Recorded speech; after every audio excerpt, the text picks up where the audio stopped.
देखिए, आज मोदी जी के काम को और मोदी जी की नीतियां उनसे प्रभावित होकर के हमारे भाई अमित जी ने आज भारतीय जनता पार्टी को ज्वाइन किया है। और मैं जिला अध्यक्ष होने के नाते सबसे पहले तो इनका पार्टी के अंदर स्वागत करता हूँ, अभिनंदन करता हूँ। और जो साथियों ने, भाई साहब साथी खड़े हैं हमारे, इन सब साथियों ने भारतीय जनता पार्टी के अंदर आस्था जताई है, तो मैं सभी साथियों का भारतीय जनता पार्टी में स्वागत करता हूँ। कमल जी, चुनाव के बीच में एक कांग्रेस का बड़ा विकेट आपने गिरा था, इसको किस नजरिए से देखते हैं कि अब कांग्रेस कहाँ खड़ी है? निश्चित रूप से आज कांग्रेस के पास ना कोई नीति है, ना नियत है, ना कोई प्रत्याशी है। आपने गुरुग्राम के अंदर देखा होगा, टिकटों के अंदर टिकट पीछे पीछे थी और प्रत्याशी जिनका नाम आता था वो आगे आगे भागते थे। इसी प्रकार से आज जहां टिकटें हो चुकी हैं डिक्लेयर, जिनकी टिकट कटी है, उनके बयान आप देखिए किस प्रकार से आज उनके बयान है। कांग्रेस ही कांग्रेस को हरा रही है, जनता को ज़रूरत ही नहीं है।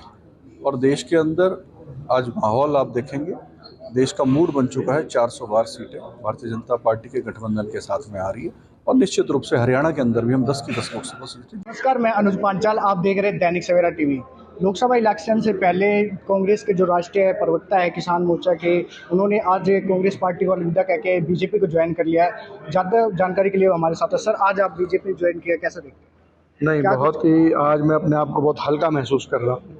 मैं बहुत दिनों से अपने आप को एक मतलब असहज महसूस कर रहा था कि जो लोग हमारे देश की मर्यादा और हमारे देश के प्रगति के खिलाफ हों, क्योंकि कांग्रेस आज वो कांग्रेस नहीं रह गई जो कभी इंदिरा जी की और राजीव जी की कांग्रेस हुआ करती थी। आज कांग्रेस चंद कुछ लोगों के चंद हाथों में खेलने का काम कर रही है।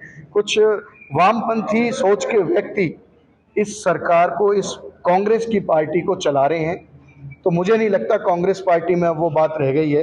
तो इसलिए मेरे को ये बड़ा दुख हो कि मैंने अपने जीवन के 23 साल इस पार्टी को दिए, और ऐसा नहीं है, पार्टी ने भी मेरे को मान सम्मान भी दिया। लेकिन अब पिछले कुछ दिनों से अपने प्रदेश के स्तर पर और स्थानीय स्तर पर मेरे को ऐसा महसूस हुआ कि इस पार्टी में जहाँ देखो आत्मसम्मान को ठेस ना पहुँचे, जहाँ आत्मसम्मान को ठेस पहुँचे और जिस परिवार में आपको सम्मान ना मिले, तो उस परिवार को छोड़ देना ही, उस परिवार में ना रहना आपके लिए ज़्यादा अच्छा होता है। और दूसरी बात, इस देश के अंदर जो आज मोदी जी एक आम व्यक्ति की भावना को समझकर और इस देश को जो आप पूरे विश्व के अंदर इस नंबर 1 पटल पे लाके जो रख दिया है, तो उसको देश के हर आदमी के दिल में ये होता है कि मैं क्यों ना मोदी जी के साथ, मोदी जी के परिवार का एक हिस्सा बनूं और देश को विश्व पे पटल पर ले जाकर उसका भागीदार बनूं, उस स्थिति का भागीदार बनूं, उस कतार का भागीदार बनूं और मोदी जी के परिवार में शामिल हूं। ये अभी लोकसभा नामांकन भरा था, उससे पहले इतना बड़ा डिसीजन, क्या असमंजस बने जो आपने बीजेपी ज्वाइन करी है? देखिए, मेरे को बड़ा दुख के साथ कहना पड़ रहा है कि जैसे कि अभी गुड़गांव लोकसभा से हमारे कांग्रेस के प्रत्याशी राज बब्बर जी को यहाँ लाया गया। तो राज बब्बर जी तो बाहर के व्यक्ति हैं, उनको तो यहाँ का कुछ पता नहीं है, लेकिन उनके आते ही उनको कैप्चर कर लिया कुछ लोगों ने, और इसका जो नुकसान है वो कांग्रेस पार्टी को भुगतना पड़ेगा। लोग सिर्फ एक कलाकार को देखने के लिए इकट्ठा हो रहे हैं, जो कि रोज हम देखते हैं, रोज कार्यक्रम हो रहे हैं, रोज जो भी इनकी जनसभा हो रही है। मैं आपको दावे के साथ कह रहा हूं कि एक भी वोट इस गुड़गांव लोकसभा से उनको वोटें नहीं मिलेंगी। सिर्फ लोगों को चेहरा देखने के लिए लोग पहुंच रहे हैं, क्योंकि वो एक कलाकार हैं। सिर्फ कांग्रेस पार्टी का कोई अस्तित्व इस प्रदेश के अंदर, इस देश के अंदर अब रह नहीं गया है, क्योंकि वो एक आम जनमानस, एक व्यक्ति, एक देश के धार्मिक भावनाओं के खिलाफ जाके काम कर रही है। तो मेरा ये मानना है कि जब इस देश में इस तरीके के कार्य होने लग जाएं, हम सनातन धर्म से उतरकर और बातें करने लग जाएं, क्या बताइए मेरे को, क्या इस देश के अंदर राम का नाम लेना गुनाह है? क्या मंदिर में जाना गुनाह है?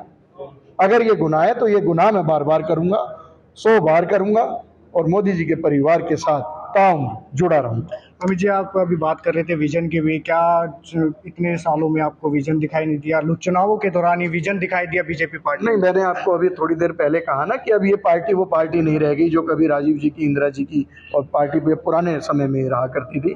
अब इस पार्टी पे कब्जा कुछ वामपंथी सोच के लोगों ने कर लिया है।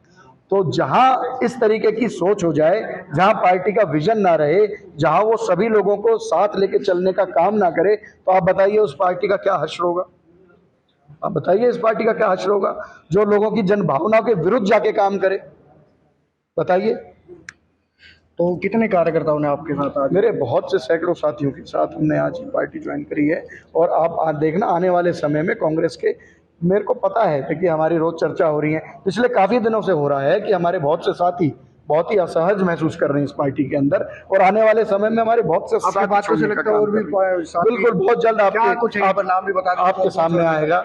अभी मैं उनका नाम नहीं लेना चाह रहा, लेकिन बहुत जल्दी आप देखना हमारे बहुत से साथी कांग्रेस के जो पुराने साथी हैं वो बहुत जल्द मोदी जी के परिवार से जुड़ने वाले हैं और इस देश को प्रगति के पथ पर ले जाने में उनके साथ भागीदारी करेंगे। आपने बीजेपी ज्वाइन कर लिया, अब कैसे कार्यशैली रहेगी आपकी? नहीं, बिल्कुल हम हर तरीके से भाजपा, मैंने बताया ना, अब तो परिवार में आ गए हैं। जब परिवार में एक व्यक्ति आ जाता है तो परिवार उसका हो जाता है, तो वो कार्य नहीं, हम तो घर घर मोदी, हर घर मोदी, और जो 400 पार का जो नारा है वो वाकई में ये पूरा होगा।